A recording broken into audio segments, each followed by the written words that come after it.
How's it going, everybody? This is Mr. Kiernan here to talk to you about different types of laws as requested. So we said that there were 5 different types of laws. Each different type of law either applies to a different group of people or applies to a different situation.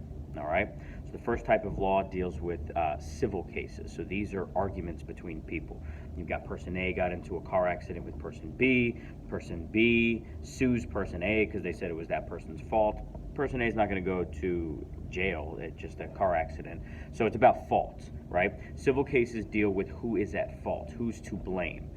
Typically at the end of a civil case, you're not found guilty, you're just found liable, and liable means that you have to pay to get whatever fix or problem is done, okay? So civil cases deal with settling arguments between people, divorce, who's at fault, suing people, things like that. That's civil.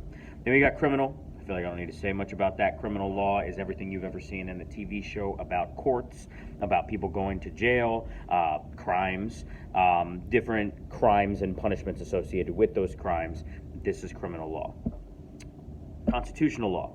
Constitutional law deals with what does the Constitution mean, how is it followed, and how is it implemented. All right, most of the cases that we have discussed, Supreme Court cases, the significant ones that we've discussed this year, from Marbury versus Madison all the way to Obergefell versus Hodges and everything in between, all of these cases involved questions about what does the Constitution mean in a situation.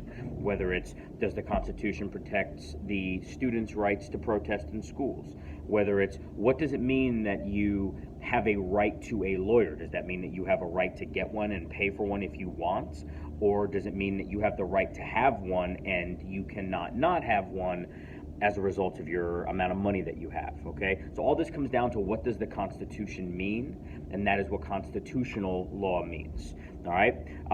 Rounding it out here, we've got juvenile law. Juvenile law just deals with the actions and protections for people under the age of 18. A juvenile is defined as someone who is not an adult, meaning, the day before your 18th birthday down.